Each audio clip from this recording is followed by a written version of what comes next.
It's Friday morning at Cranfield Aerodrome and student pilot Ray Edwards is just doing some routine checks on the plane before another lesson.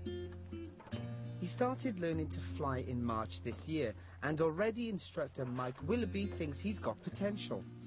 He came to Cranfield for a trial flying lesson. He was obviously keen on learning to fly and just wanted to see how he would get on, how he would manage with the controls. And we went up for an hour and just around the local area over Milton Keynes, and he got on really well. I was quite surprised. However, Ray's no ordinary student pilot. He lost all his limbs 21 years ago after contracting a type of cancer called Hodgkin's lymphoma. The chemotherapy weakened his immune system and that led to septicemia, but he has since rebuilt his life. I was 32 years old when I lost my arms and legs. March, Friday the 13th that was. And it wasn't something I realised, but I cut my hand on a building job at March the 1st. And very poorly that night. And then I realised that I don't think I could stand up. So I was rushed to Princess Margaret of Windsor, where they pumped me, I think it must have been domestos, to kill all known germs. And unfortunately renal failure was happening, so by blue light they took me to Hammersmith because I was on renal ward. And unfortunately gangrene was setting in, and March, Friday the 13th, they amputated my hands and my feet to save my life. I knew about my hands because in the bed I just felt, in and out of consciousness, that there was two wooden blocks on the end of my arms. But I never knew about my legs. My father told me 2 days later that it's not just your hands they've taken off, son, it's your legs. For all that, Ray is not a man to be put off by an obstacle. Just because he hasn't got his own arms and legs doesn't mean he can't have a go at driving and flying. He aims to be the first solo quad amputee pilot in the world.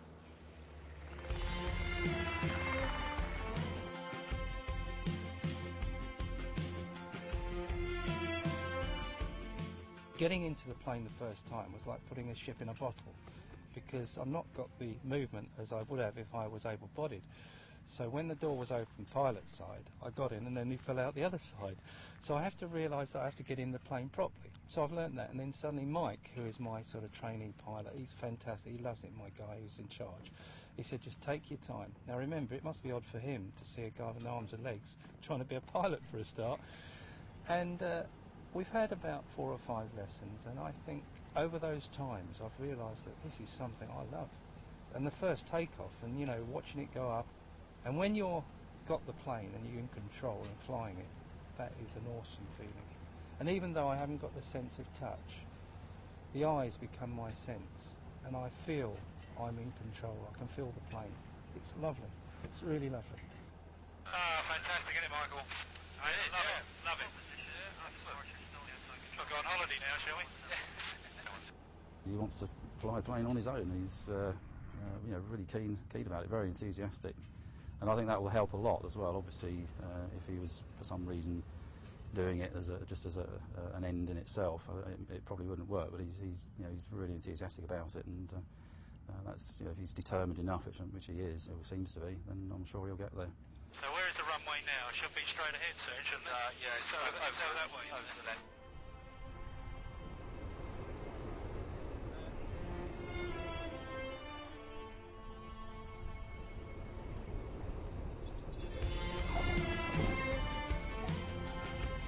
Yeah, hold up. That's a good one. Ray is a pioneer. He's not just pushing himself, he's pushing the frontiers of science. He's recently become the first NHS patient to be fitted with a revolutionary bionic hand or eye-limb. If you had your normal hand, your muscles on your arm are opening and closing your hand, your wrist. So therefore, I've had the amputation just below the elbow, but my brain, the nerves in the brain haven't been taken away. So my nerve says that I've still got a hand, so therefore that's why I can open and close this, because my nerve endings are telling the muscles to open and close the myoelectric hand. And it's quite amazing that it can be done still.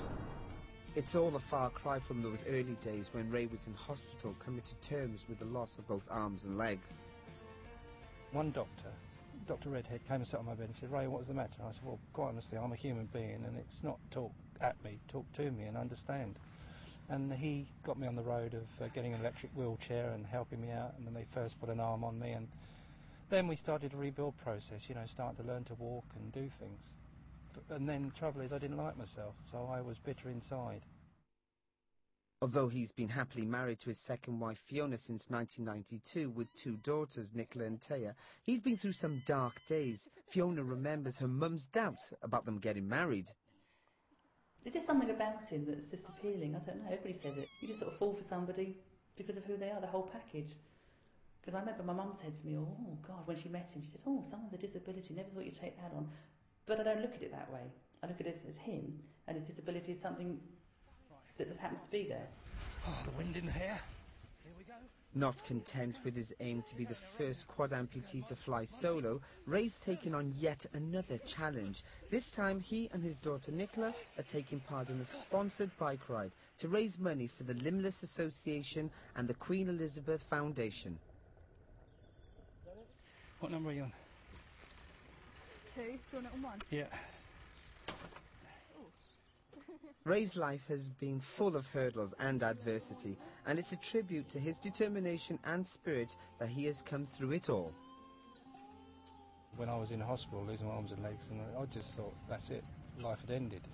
But now I'm here talking to you. I'm glad I've gone through that road.